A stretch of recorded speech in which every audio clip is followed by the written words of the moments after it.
இயற்கையின் ரகசியங்களை காக்கும் பஞ்சுருளி உன்னை அழைக்கிறது.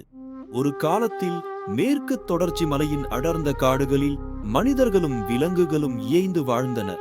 ஆனால் பேராசை பெருகிய போது இயற்கை சமநிலை குலையத் தொடங்கியது. மரங்கள் வெட்டப்பட்டன, வனவிலங்குகள் தங்கள் வாழ்விடங்களை இழந்தன. அப்போதுதான் ஒரு மர்மமான பன்றி உருவம் தோன்றியது. இது சாதாரண விலங்கல்ல, காட்டை அழிக்கும் மனிதர்களை துரத்தியது. அதே சமயம் பாதிக்கப்பட்ட விலங்குகளுக்கு புதிய வாழ்விடங்களை காட்டியது. அதன் ஒவ்வொரு செயலும் இயற்கையின் நியதியை நிலைநிறுத்துவதாக இருந்தது.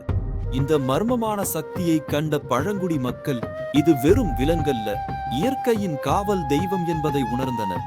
காடு, விலங்கு, மனிதன் ஆகியோரை சமநிலைப்படுத்தும் சக்தியாக பஞ்சுருளி என்ற பெயரில் அதை வணங்கத் தொடங்கினர்.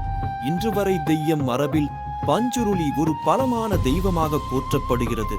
இயற்கையின் அதியற்புத சக்தியின் வாழும் சான்றாக. இயற்கையின் ரகசியங்களை ஆராய எங்கள் அடுத்த பயணத்தில் இணைந்திருங்கள்.